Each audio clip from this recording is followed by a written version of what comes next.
Bueno, muy buenas noches. Antes que nada, es un gusto poder empezar a desarrollar las clases de forma virtual por medio de la plataforma de nuestra universidad. En este caso, estaremos compartiendo virtualmente la materia de Derecho a la Integración y del Mercosur, correspondiente a la malla del quinto curso de la carrera de Derecho de la Facultad Comunitaria de Villarrica. En este caso me presento, ya que está en turno tarde y turno noche.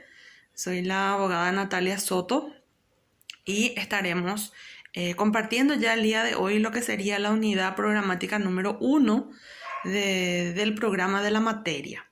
En este caso sería nada más dar unas pinceladas generales con respecto a los temas que se irán desarrollando a lo largo de la materia de este primer semestre. Empezando por mencionar los materiales que he alzado a la plataforma de la universidad, del campus virtual de la Uninorte. Podrán encontrar un material de lectura, siempre haciendo diferencias entre semana 1, semana 2, y así lo iré haciendo con el transcurrir de los días y de las semanas.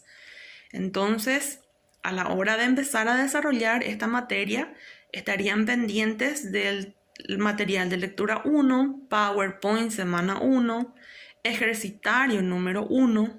Entonces, de manera a brindarles un poquito también las orientaciones generales que vamos a tener en cuenta para el desarrollo de esta materia. Entonces, para esta explicación, más que nada me estaré basando en lo que está en el PPT, en el PowerPoint, en donde estaremos viendo los puntos más importantes de la materia de manera a iniciar. Como primer ítem tenemos el concepto de lo que es derecho a la integración. Si bien es cierto, nosotros de forma general tenemos una cierta noción acerca de lo que sería integración, unidad por sobre todo, tenemos que tener en cuenta que lo que es derecho a la integración viene siendo una rama del derecho internacional público, que realiza que la unión tanto interna como externa de los estados, de los países, siempre buscando un fin que sea general para todos, el cual en este caso es alcanzar un mayor desarrollo por medio de la legislación supranacional, y aquí abro un pequeño paréntesis, mencionando siempre al derecho internacional, que está íntimamente ligado con lo que es el derecho a la integración. Por supuesto que está por encima de la legislación interna de cada país. Podemos decir que el derecho a la integración es un conjunto de normas, principios que regulan de manera general los procesos de integración que se van dando entre países, por medio de la cual los países se agrupan, por decirlo así, para mejorar la calidad de vida de sus habitantes, sobre todo lograr un mayor crecimiento económico. Tenemos el ejemplo claro de un grupo de integración al cual pertenece el Paraguay, ¿cuál es el Mercosur? El Mercosur es un ejemplo claro de un grupo de integración. A los países que conforman un grupo de integración se los conoce como bloque de integración. Entonces, a modo de ejemplificar nada más, uno de los países que conforman lo que es un grupo de integración también es el Paraguay. Además de ello, tenemos otros grupos de integración a nivel regional, como sería el CAN, que es la Comunidad Andina de Naciones, en donde se hallan agrupadas a él todos los países que forman parte de la ribera de la cordillera de los Andes. Entonces, ellos se han agrupado también formando así un grupo aparte. También tenemos el ejemplo de la Unión Europea, que está compuesto por varios países. Vamos a ir viendo un poquito más adelante.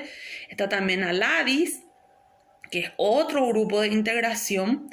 Simplemente para mencionar los ejemplos, para que ustedes vayan relacionando. Todos estos bloques o grupos de integración es lo que se encarga de regular el derecho a la integración propiamente dicho, que es una rama ya del derecho hoy día.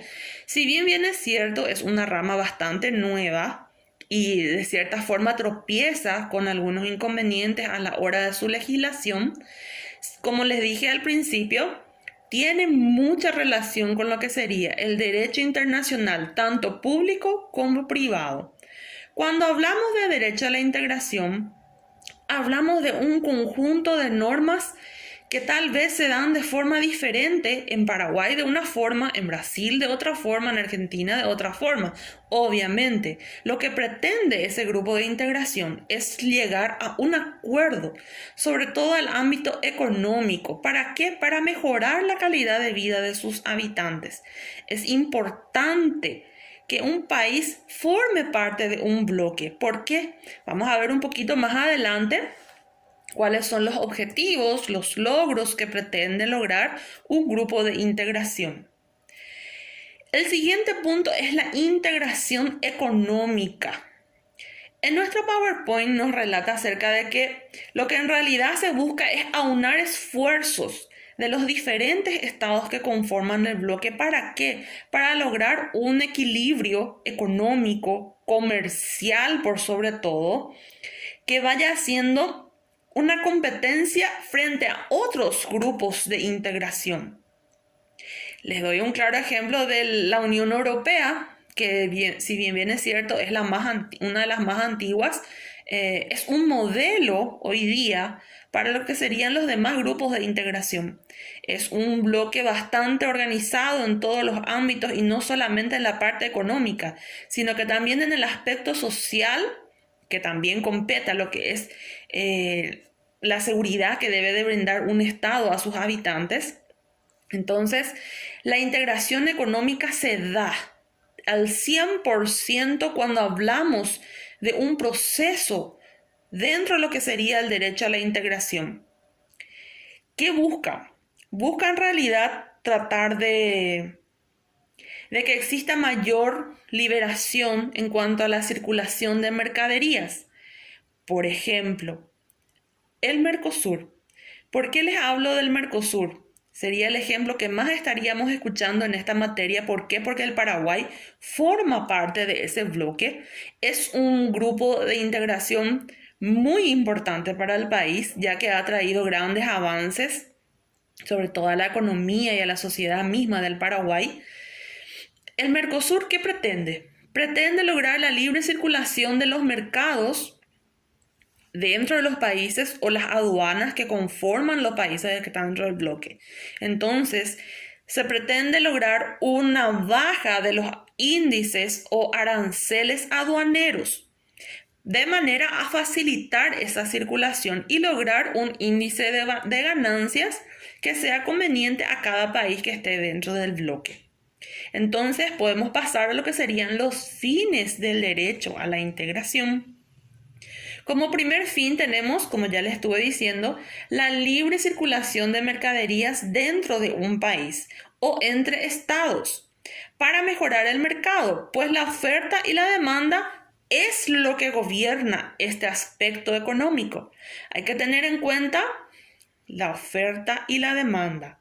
¿En qué consiste la oferta y en qué consiste la demanda? Pues bien, la oferta es lo que los mercados están queriendo vender a los diferentes países. Por ejemplo, el caso mismo de ahora, con la problemática de la pandemia, ¿qué pasa? El Paraguay está queriendo adquirir respiradores de Brasil.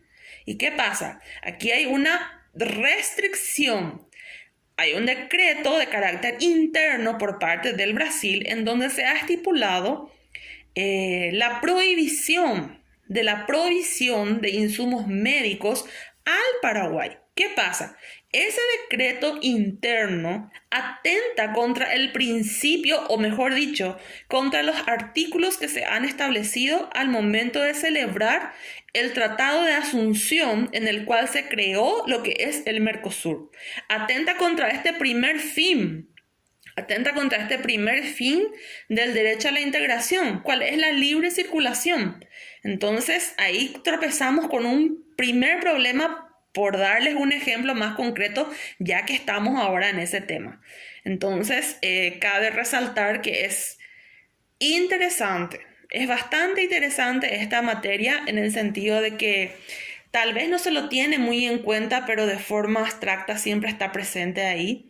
Y sobre todo en el momento de relacionamiento entre un estado y otro, aunque no se haya conformado un bloque propiamente dicho, al momento de celebrar algún tipo de convenio, algún tratado o algún acuerdo, necesariamente se tiene en cuenta presente a esta rama del derecho.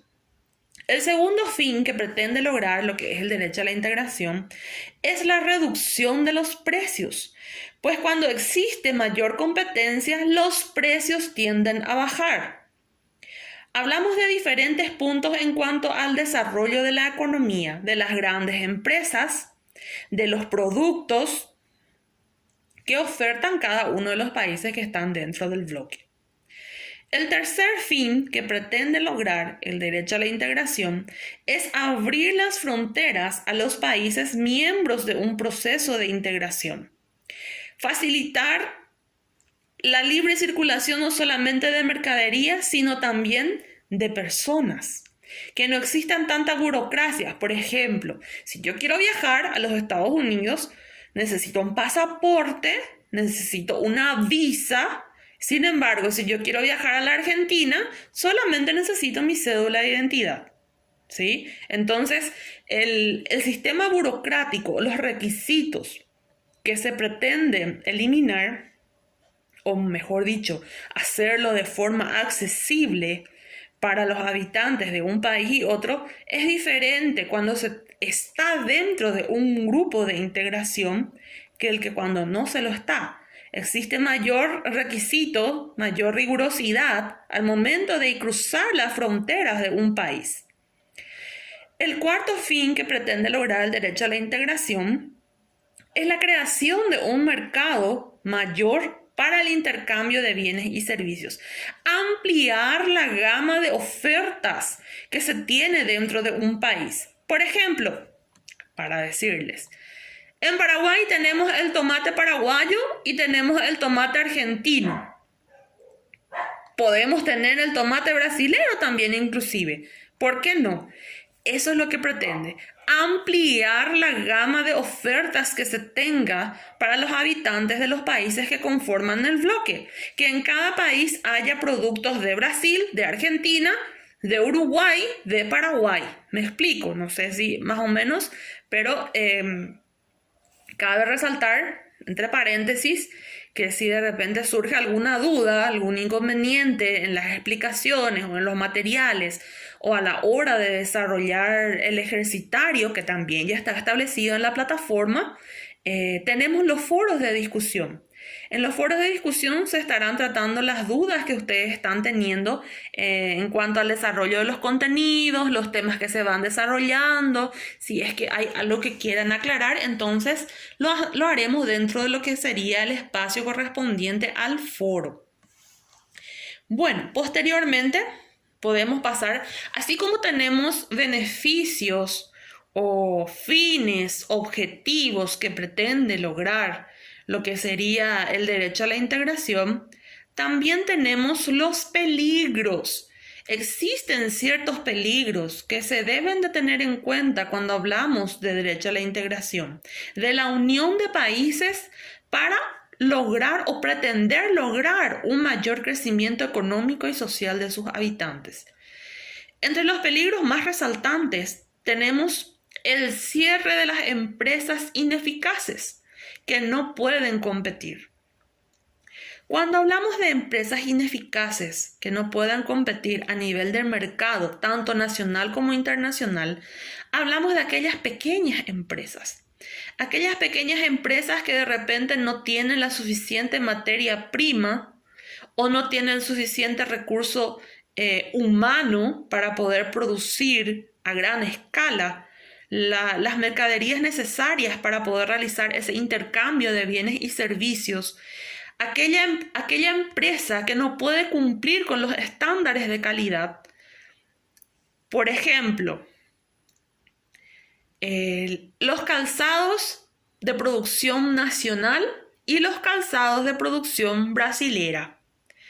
Si yo les pongo a ustedes enfrente una sandalia o una zapatilla o un calzado cerrado de vestir paraguayo y al lado les pongo uno brasilero, ¿por cuál van a optar?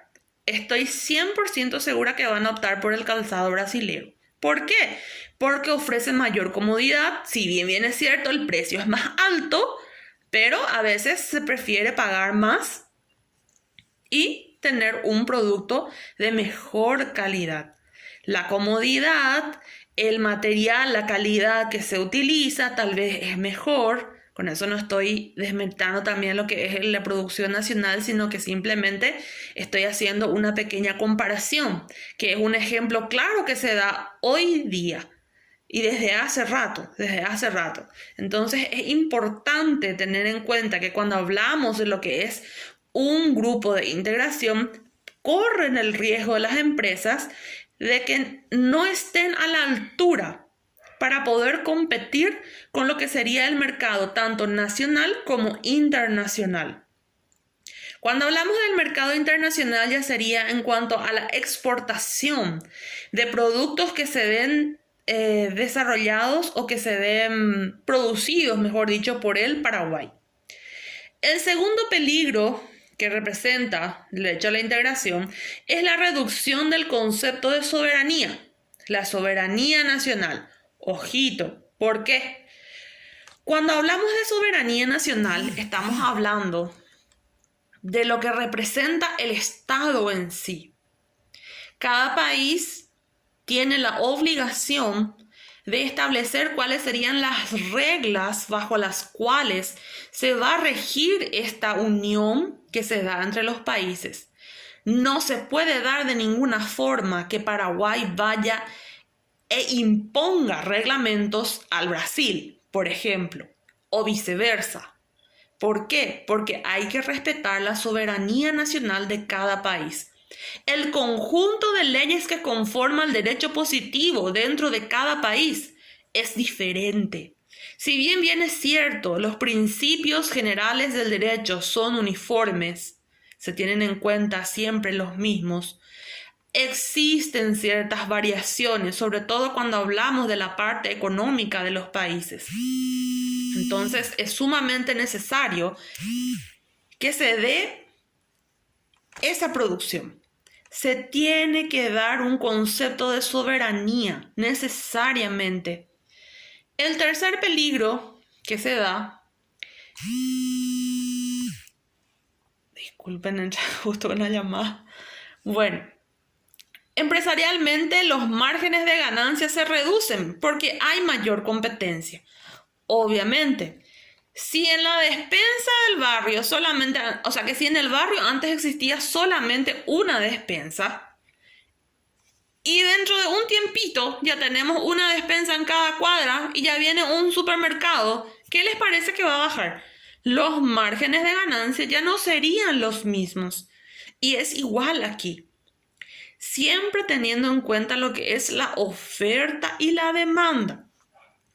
Teniendo en cuenta la oferta y la demanda, podemos entender también que cuando una empresa o un país oferta un producto que solamente se desarrolle en ese lugar, obviamente va a tener mayor demanda. Y lo contrario ocurre cuando un mismo producto se produce en todos los países. Entonces no es común, o sea que es común, no va a tener mayor variación en cuanto a los precios y existiría un menor rango de ganancias. Posteriormente pasamos a lo que se conoce como derecho comunitario. Existe una tendencia mundial a confundir o a tomarlos como sinónimos cuando hablamos de derecho a la integración y de derecho comunitario. ¿Por qué?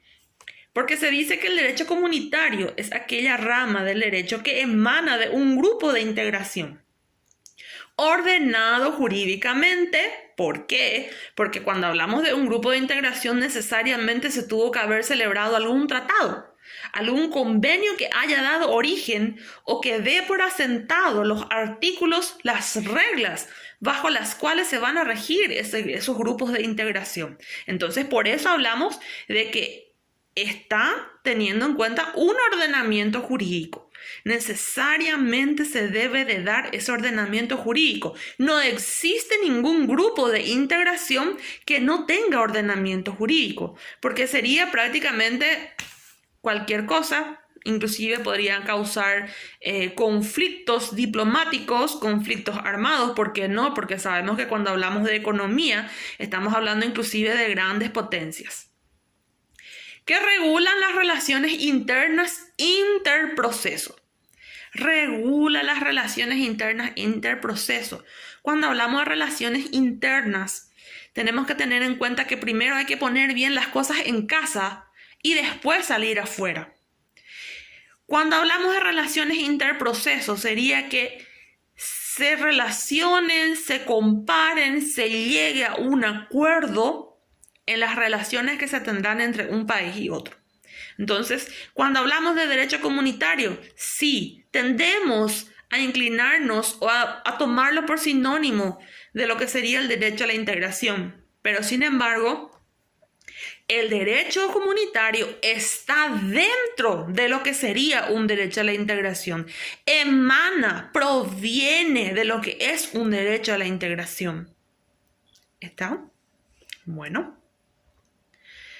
Algunos grupos de integración que tenemos, como ya estuve mencionando al comienzo del desarrollo de la primera unidad programática, tenemos la comunidad andina, que está compuesta por Colombia, Ecuador, Bolivia, Chile y cualquier otro país que esté dentro del grupo andino.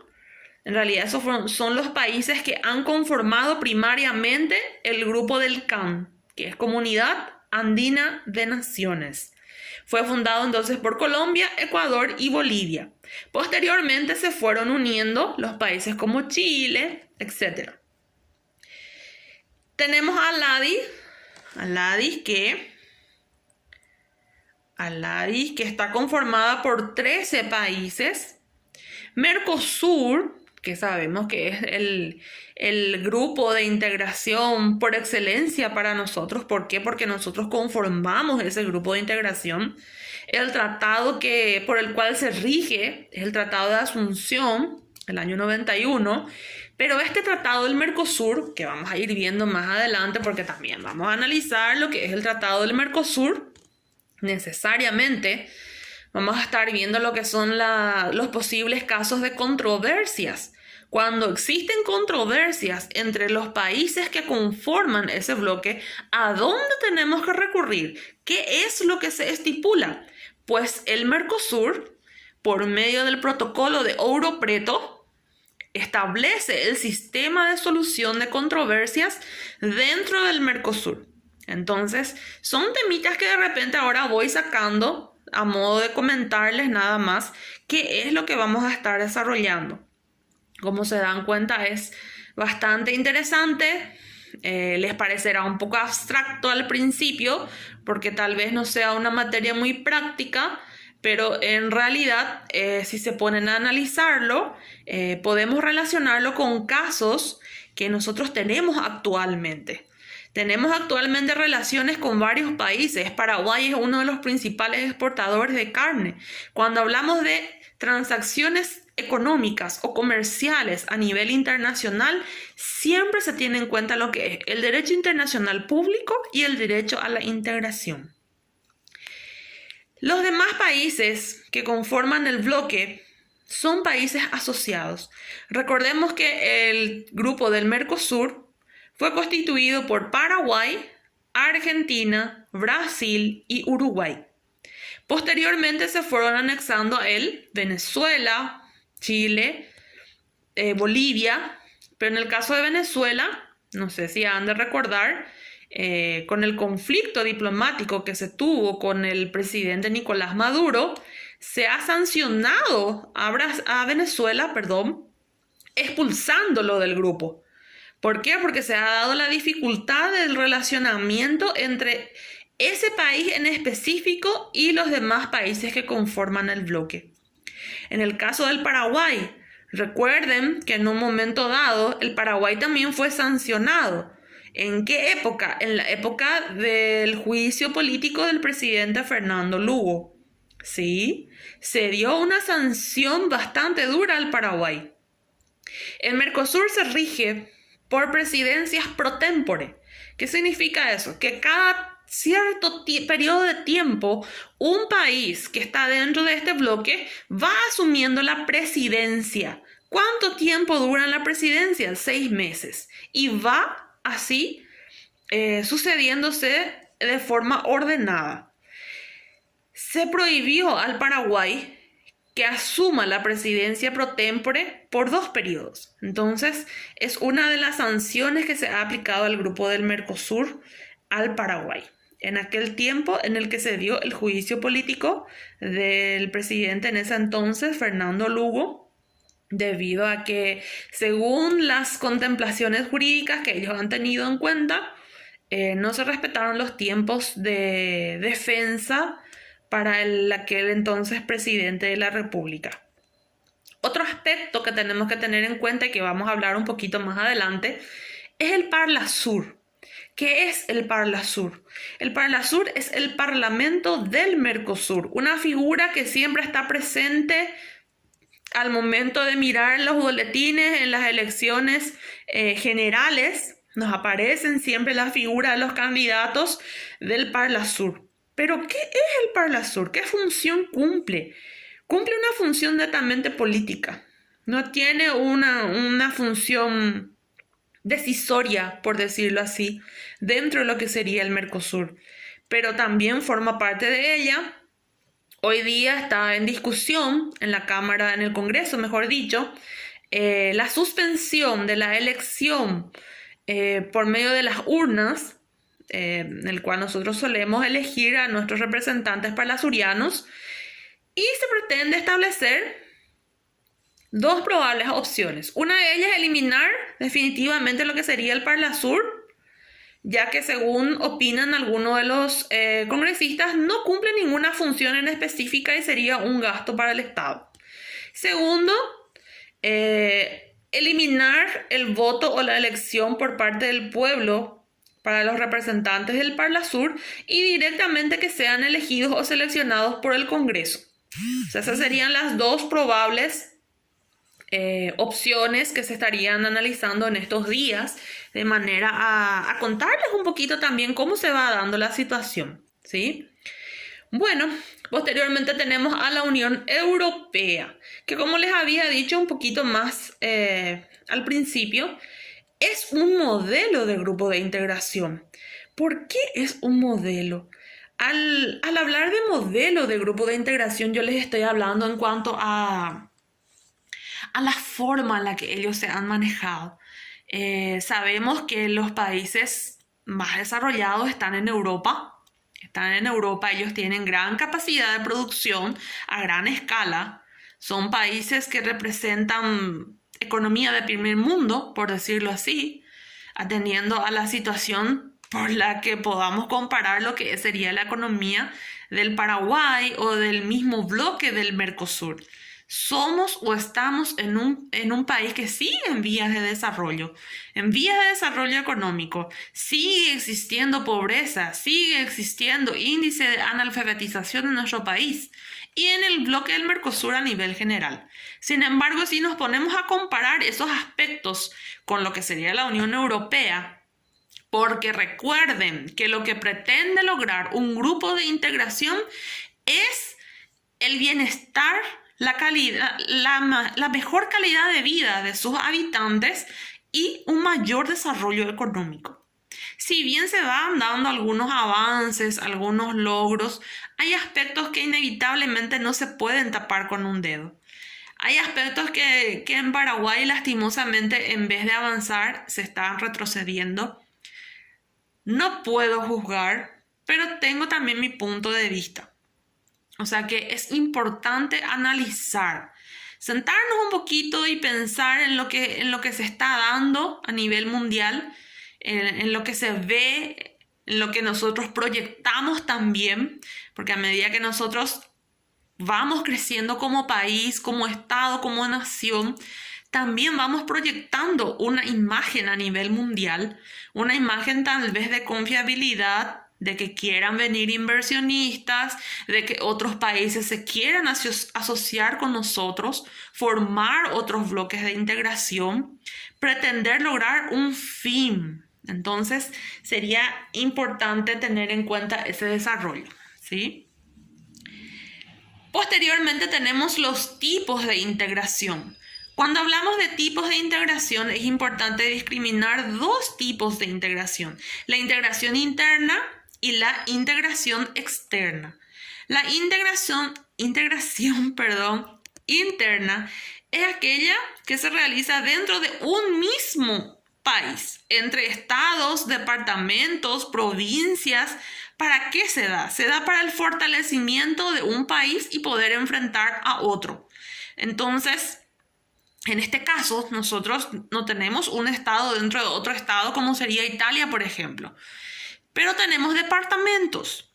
Se supone que los departamentos, en cada cabecera departamental tenemos las gobernaciones, que deben de actuar dentro de los mismos delineamientos que pretende llegar el Estado.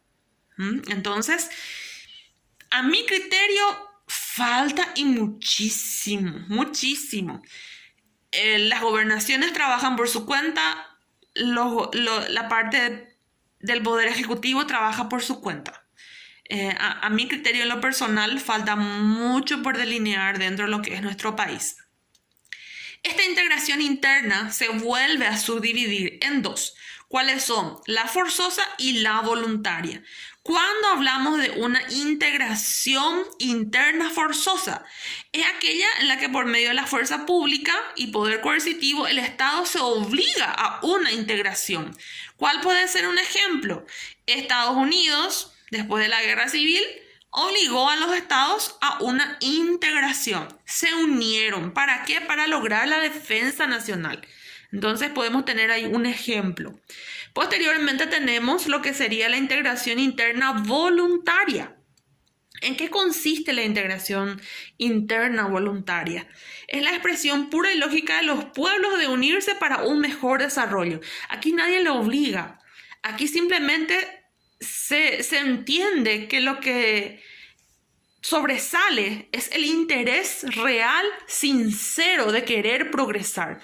Y aquí es donde se unen los departamentos, las provincias, los estados federativos, como sería Brasil, por ejemplo. Ellos tienen lo que son los estados federativos, Argentina, que tiene las provincias, y nosotros tenemos aquí en Paraguay lo que serían los departamentos. Entonces, ese sería un tipo de integración económica. El siguiente tipo de integración es la externa. ¿Cuándo se da la integración externa? La integración externa es aquella que se da entre diferentes países para buscar un desarrollo de sus pueblos y enfrentar al mundo. Enfrentar al mundo no quiere decir que vamos a instalar guerras, conflictos ni nada, sino que enfrentar al mundo en cuanto al ámbito económico, sobre todo, en cuanto al aspecto social, defender lo que serían las necesidades, tratar de cubrir esas falencias. Bueno, si Paraguay es un país en el cual la economía está baja y tal vez Brasil quiera ayudarnos, cosa que lo dudo, entre paréntesis, pero bueno, es un ejemplo claro de que se podría dar una integración. Taiwán. Aquí tenemos la figura de Taiwán. Si es un país que está a una distancia bastante considerable de nuestro país, es un país que siempre está invirtiendo y tiene buenas relaciones con el Paraguay. Siempre se dan comisiones a nivel internacional, no sé si suelen escuchar la COICA, que es de Corea, la JICA, que es de Japón, que son instituciones que de repente están apostando a la mejor calidad de vida de los habitantes. Están ejecutando proyectos que beneficien a las comunidades, a los departamentos de las zonas más vulnerables que tenemos dentro de nuestro país. Simplemente tratar de buscar las herramientas correctas para poder lograr ese fin que pretende. Les doy estos ejemplos a fin de entender de que cuando hablamos de integración, no solamente hablamos de que se conforme un grupo así como el Mercosur. Se puede dar un grupo de integración o una relación de integración más pequeña, sin necesidad de sobresalir a nivel internacional como lo que sería el Mercosur, pero que busque el mismo fin, cual es lograr el desarrollo económico y el mejoramiento de la calidad de vida de los habitantes. Importancia del proceso de la integración. Bueno, aquí yo creo que cuando hablamos de la importancia, hablamos de la magnitud de las necesidades que determinan las problemáticas por las cuales están pasando los países que conforman un grupo de integración. Vez pasada, con esto de la pandemia, el Paraguay estuvo en conferencia con los demás mandatarios, estableciendo ciertos criterios a tener en cuenta como países vecinos y hermanos más que todo, atendiendo a que lo que pretenden lograr en este momento es integrarse, unirse. ¿Para qué? Para adquirir insumos médicos, equipamientos que de cierta forma se está dificultando. Entonces, ese es un pequeño fin que está queriendo lograr este grupo de integración, que aunque no se haya dado por medio de ordenamiento jurídico, por medio de grandes convenios o tratados, pero el fin de lograr el mejoramiento de la calidad humana es grande. Entonces yo creo que el derecho a la integración es sumamente importante para el mejoramiento de estos aspectos dentro de un Estado. No digamos que es una rama complementaria más del derecho. Si bien es cierto, no tiene gran protagonismo como es el derecho penal, el derecho civil, que es sumamente amplio, el derecho laboral, que son de repente ramas que se utilizan constantemente y día a día, pero es una rama importante y yo creo que está en desarrollo. Simplemente depende de nosotros tratar de que logre los fines que realmente pretende. ¿Cuál es el presupuesto principal para la integración? El principal requerimiento es la democracia. ¿Por qué? Porque cuando hablamos de democracia, ¿qué es? El gobierno del pueblo. El bienestar que busca para el pueblo. Se supone que nuestros representantes los hemos elegido nosotros, que ellos nos están representando y que ellos están procurando alcanzar, lograr ese objetivo. Se supone que cuando se forma algún nuevo grupo o bloque de integración, ellos van a tener en cuenta esas necesidades que tiene el pueblo. Entonces, ese es el principal presupuesto que se tiene. Bueno, yo creo que hasta aquí es suficiente para que no se empagullen mucho con lo que es la materia, porque es bastante extensa en realidad, pero yo creo que hemos dado una pincelada bastante grande de lo que estaremos tratando. El principal grupo de integración que vamos a estar tratando es el Mercosur. Necesariamente porque, como ya les dije, formamos parte de ese bloque. Vamos a estar analizando también, pero de forma más breve, los demás grupos que les estuve mencionando ya en repetidas ocasiones, pero dar mayor énfasis a lo que es el Mercosur, a las normativas legales que conforman el Mercosur. Entonces es para mí un honor haber estado en esta primera clase virtual.